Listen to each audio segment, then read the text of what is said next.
Organic ಫುಡ್ಗಳು ಸ್ವಲ್ಪ costly ಇರುತ್ತೆ comparatively. Yield ಬರಲ್ಲ, ಬೆಳೆಯೋಕೆ ಆಗಲ್ಲ ಅನ್ನೋ ಇದನ್ನ ಭೇದಿಸ್ಕೊಂಡು ಅವ್ರು ಬಂದು ಮಾಡ್ತಿದಾರಲ್ಲ, ಅವ್ರಿಗೆ ಆ ಬೆಲೆ ಬೇಡವಾ? ಏನಕ್ಕೆ ಈಲ್ಡ್ ಕಮ್ಮಿ ಇರುತ್ತೆ ಅಂದರೆ, ಇವರು ಕೆಮಿಕಲ್ಸ್ ಹಾಕಿ ಭೂಮಿಲಿ ಮೈಕ್ರೋ ಆರ್ಗನಿಸಮ್ಸ್ ಅಂದರೆ ಸೂಕ್ಷ್ಮ ಜೀವಿಗಳು ಸತ್ತೋಗಿರ್ತವೆ. ನೀವು ಏಕಾಏಕಿ ಮಾಡಿದಾಗ ಕೆಮಿಕಲ್ ಲ್ಯಾಂಡಲ್ಲಿ ಏಕಾಏಕಿ ಮಾಡಿದಾಗ ಏನಾಗುತ್ತೆ, ಶಾಕ್ ಆಗುತ್ತೆ. ಅಂದರೆ ನಿಜವಾಗ್ಲೂ ರೈತ ಬೆನ್ನೆಲುಬು, ಅವ್ನಿಗೆ ಎಷ್ಟು ಗೌರವ ಕೊಡಬೇಕು, ಎಷ್ಟು ಪ್ರೈಸ್ ಕೊಡಬೇಕು ಅಷ್ಟು ಕೊಟ್ಬಿಡ್ತೀವಿ. ಅವ್ನು ಏನು ಕೊಡ್ತಿದ್ದಾನೆ? ಅಮೃತ ಕೊಡ್ತಾನೆ, ಏನು ಹಾಕಿಲ್ಲ. ಸರ್ಟಿಫಿಕೇಶನ್ ಇದ್ರೆ ಮಾತ್ರ ಆರ್ಗಾನಿಕ್. ಆ್ಯಂಡ್ ಇನ್ನೊಂದಷ್ಟು ಕನ್ಸರ್ನ್ಸ್ಗಳು ನೀವು ಕೇಳಿರ್ತೀರ, ಆರ್ಗ್ಯಾನಿಕ್ ಫುಡ್ಗಳು ಸ್ವಲ್ಪ ಕಾಸ್ಟ್ಲಿ ಇರುತ್ತೆ ಕಂಪ್ಯಾರಿಟಿವ್ಲಿ ಅಂತೆಲ್ಲ. ಇದು ನಿಮ್ಮ ಗಮನಕ್ಕೂ ಬಂದಿರುತ್ತೆ?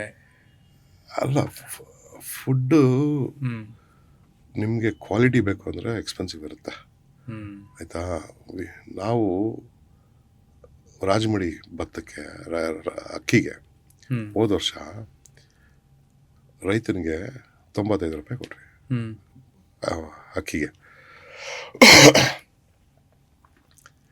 ಅದೇ ಬೇರೆ ಈಗ ರೆಗ್ಯುಲರ್ ನೀವು ತಿಂದಿರೋ ಬುಲೆಟ್ ರೈಸು ಇದೆಲ್ಲ ಅವ್ರ ರೈತನಿಗೆ ಸಿಕ್ಕಿರುತ್ತೆ? ಕೇಳಿದಿರ ಕ್ವಶನ್? ಸಿಗೋದಿಲ್ಲ.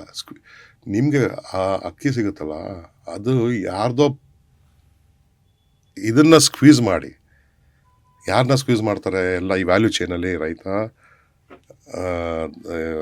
ಬ್ರೋಕರ್ ಕೊಡ್ತಾನೆ, ಬ್ರೋಕರು ಮಂಡಿಗೆ ಹಾಕ್ತಾನೆ, ಮಂಡಿ ರಿಟೇಲ್ ಶಾಪ್ ಆಗುತ್ತೆ, ಎಷ್ಟು ಜನ ಚೇಂಜ್ ಆಗ್ತಾರೆ. ಸೊ ಇವರೆಲ್ಲ ಇವ್ರವ್ರ ಕಟ್ ಇಟ್ಕೊಳ್ತಾರೆ, ಬಟ್ ರೈತನ್ನ ಸ್ಕ್ವೀಸ್ ಮಾಡ್ತಾರೆ.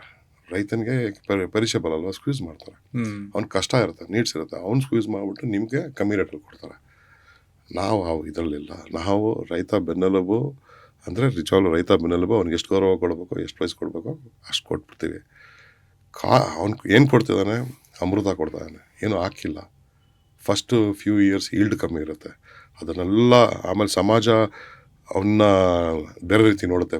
ಫಸ್ಟ್ ಕನ್ವರ್ಟ್ ಆದಾಗ ಊರಲ್ಲೇ ಬೇರೆ ರೀತಿ ನೋಡ್ತಾರೆ. ಅದನ್ನೆಲ್ಲ ಇದು ಮಾಡ್ಕೊಂಡು ಓವರ್ಕಮ್ ಮಾಡಿರೋನಿಗೆ ನಾವು ವ್ಯಾಲ್ಯೂ ಕೊಡ್ತೀವಿ. ನಿಮಗೆ ಕ್ಲೀನ್ ಫುಡ್ ತಿಂತೀವಿ, ಕೊಡ್ತೀವಿ. ಸೊ ಪ್ರೈಸು ಕೂಡ ಎಕ್ಸ್ಪೆನ್ಸಿವ್ ಇರುತ್ತಲ್ಲ. ಸೊ ಒಂದು ಫಾರ್ಮರ್ಸ್ಗೆ ಅವ್ರಿಗೇನು ನ್ಯಾಯಯುತವಾದ ಬೆಲೆ ಕೊಡ್ತೀವಿ, ಅದು ಒಂದು. ಎರಡನೇದು, ನೀವು ಯಾಕೆ ನೀವು ಆರ್ಗ್ಯಾನಿಕ್ ಪ್ರೈಸ್ ಜಾಸ್ತಿ ಅಂತ ನಮ್ಮನ್ನ ಕೇಳ್ತೀರಾ? ನೀವು ಕೇಳಿ, ರಿಫೈನ್ಡ್ ಆಯಿಲ್ ನೀವು ಹೆಂಗೆ ಕಡಲೆಕಾಯಿನ ರಿಫೈನ್ಡ್ ಆಯಿಲ್ ತೊಗೊಳ್ತೀರಲ್ಲ, 150 ರೂಪಾಯಿ ಹೆಂಗೆ ಕೊಡ್ತಿದ್ಯಪ್ಪ ಅಂತ ಪ್ರಶ್ನೆ ಮಾಡಿ. ಕಡಲೆಕಾಯಿ ಬೀಜ 150 ರೂಪಾಯಿ ಅಲ್ವಾ ಕೆ ಜಿ? 1 kg ಕಡಲೆಕಾಯಿ ಬೀಜಲ್ಲಿ ಹೆಂಗೆ ಕೊಡ್ತೀಯ ಅಂತ ಕೇಳಿ. ತಪ್ಪೆಲ್ಲಿ ನಡೀತದೆ ಅಲ್ಲಿ ಕೇಳಿ ಪ್ರಶ್ನೆನ. ಎಲ್ಲಿ ಸರಿ ಮಾಡ್ತಿದ್ದಾರೆ ಅವ್ರನ್ನ ಕೇಳ್ಬಿಟ್ರೆ. ಸೊ APMC ಮಾರ್ಕೆಟ್ಸ್ ಕಂಪೇರ್ ಮಾಡಿದ್ರೆ ಆರ್ಗ್ಯಾನಿಕ್ ಮಂಡಿದಲ್ಲಿ ಫಾರ್ಮರ್ಸ್ಗಿನ್ನೂ ಬೆನಿಫಿಟ್ ಇದೆ. ಹೌದಲ್ಲ, ಅವ್ರ ಪಾಪ ಎಲ್ಲಾನು ಆ ಸಂಕೋಲೆನ ಬ್ರೇಕ್ ಮಾಡ್ಬಿಟ್ಟು ಬಂದ್ ಮಾಡ್ತಿದಾರಲ್ವಾ. ಎಲ್ಲರೂ ಏನು ಹೇಳಿ, ಇವತ್ತು almost every one is saying ಇದು ಈಲ್ಡ್ ಬರಲ್ಲ, ಬೆಳೆಯೋಕೆ ಆಗಲ್ಲ ಅನ್ನೋ ಇದನ್ನ ಭೇದಿಸ್ಕೊಂಡು ಅವ್ರು ಬಂದು ಮಾಡ್ತಿದಾರಲ್ಲ, ಅವ್ರಿಗೆ ಆ ಬೆಲೆ ಬೇಡವಾ? ನೀವು ಪ್ರಶ್ನೆ ನೀವು ಯಾಕೆ ಹೆಚ್ಚು ಅಂತ ಕೇಳೋದು? ಇದು ಸರಿಯಾದ ಬೆಲೆ ನಾವು ಕೊಡ್ತಿರೋದು. ನೀವು ಕೇಳಿ, ನೀನು ಹೆಂಗೆ ಆಯಿಲ್ ಅಷ್ಟು ಕೊಡ್ತಾ ಇದೀಯಾ, ನೀನು ಹೆಂಗೆ ಮೊಟ್ಟೆನ ಇಷ್ಟು ಕಮ್ಮಿ ಕೊಡ್ತಿದ್ಯಾ? 5 ರೂಪಾಯಿ 6 ರೂಪಾಯಿ ಮೊಟ್ಟೆ ಸಿಗುತ್ತಲ್ಲ, ಕೇಳಿ ಅವ್ರನ್ನ. ಅವ್ರು ಯಾಕೆ 15 ರೂಪಾಯಿ ಮಾರ್ತಿದ್ದಾರೆ, ನೀನು ಯಾಕೆ 5 ರೂಪಾಯಿ ಕೊಡ್ತಾ ಇದೀಯಾ? ಕೇಳಿ ಆ ಪ್ರಶ್ನೆ ಅವ್ರನ್ನ. ನೀವು ಕ್ವಶನ್ ಯಾರನ್ನೋ ಮಾಡಿದ್ರೆ. ಸೊ ಅಕಸ್ಮಾತ್ ಏನಾದ್ರು ದೇವರು ಮಾಡಿರುವ ಆಹಾರ ಯಾವತ್ತೂ ಅದು ಕರೆಕ್ಟ್ ಬೆಲೆ. ಮನುಷ್ಯ ಮಾಡ್ತಾನಲ್ಲ ಟ್ಯಾಂಪರ್ ಮಾಡಿ ಆಹಾರ, ಅದು ಚೀಪು. ಯಾತಕ್ಕೆ ನೀವು ಇದಾದ್ಮೇಲೆ ಹಾಸ್ಪಿಟ್ಲಿಗೆ ಸೇರ್ಕೊಳ್ತೀರಲ್ಲ, ಕಾಸ್ಟ್ಲಿ ಅಂತ ಯಾಕೆ ಕೇಳಲ್ಲ ನೀವು? ಹಾಸ್ಪಿಟ್ಲಲ್ಲಿ ಎಕ್ಸ್ಪೆನ್ಸಿವ್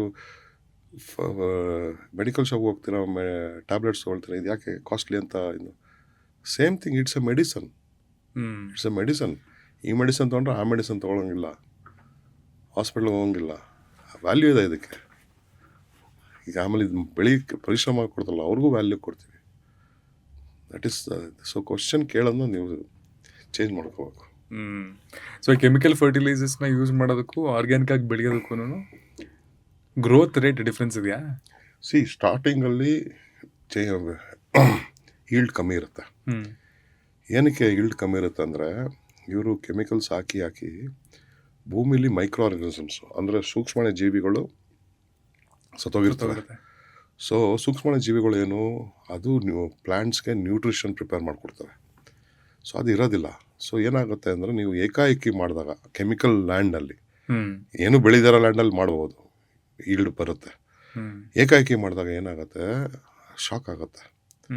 ಪ್ಲ್ಯಾಂಟ್ಸ್ಗೆ ಫುಡ್ ಸಿಗಲ್ಲ, ನ್ಯೂಟ್ರಿಷನ್ ಸಿಗಲ್ಲ, ಸೊ ಈಲ್ಡ್ ಕಮ್ಮಿ ಆಗಿಬಿಡುತ್ತೆ. ಸೊ ನೀವು ಆರ್ಗ್ಯಾನಿಕ್ ಫಾರ್ಮಿಂಗ್ ಮಾಡ್ತೀನಿ ಅಂದರೆ ನಿಮ್ಮ ಲ್ಯಾಂಡಲ್ಲಿ ಕೆಮಿಕಲ್ಸು ಪೆಸ್ಟಿಸೈಡ್ಸ್ ಎಲ್ಲ ಯೂಸ್ ಮಾಡಿದರೆ ನೀವು ಏನು ಮಾಡಬೇಕು, ಗ್ರ್ಯಾಜುವಲಾಗಿ ಮಾಡಬೇಕು. ಅಂದರೆ ನೀವೇನು ಹಾಕ್ತಿದ್ದೀರೋ ಕಂಟಿನ್ಯೂ ಮಾಡಬೇಕು. 80% ಅದನ್ನು ಹಾಕಬೇಕು, 20% ಆರ್ಗ್ಯಾನಿಕ್ ಇಂಟ್ರೊಡ್ಯೂಸ್ ಮಾಡಬೇಕು. ಅಂದರೆ ಜೀವಾಮೃತ ಇರ್ಬೋದು, ಹಸು ಗೊಬ್ಬರ ಆಗಿರಲ್ಲ. ನೆಕ್ಸ್ಟ್ ಕ್ರಾಪ್ಗೆ you increase it to 50% organic, 50% inorganic. ಅದು ನೆಕ್ಸ್ಟ್ ಕ್ರಾಪ್ಗೆ ಮೇಕ್ ಇಟ್ 80% ಆರ್ಗ್ಯಾನಿಕ್, 20% ಇದು. 4ನೇ ಬೆಳೆಯಿಂದ ಕಂಪ್ಲೀಟ್ ಆರ್ಗ್ಯಾನಿಕ್ಗೆ ಹೋದಾಗ ನಿಮಗೆ ಈಲ್ಡು ಚೆನ್ನಾಗಿ ಬರುತ್ತೆ, ವರ್ಷದಿಂದ ವರ್ಷಕ್ಕೆ ಹೆಚ್ಚಾಗುತ್ತೆ. ಸೊ ಹಂಗೆ ಟ್ರಾನ್ಸಿಷನ್ ಆಗಬೇಕು ಫಾರ್ಮರ್ಸು, ಏಕಾಏಕಿ ಮಾಡೋಕ್ಕೆ ಹೋಗ್ಬಾರ್ದು. ಓಕೆ.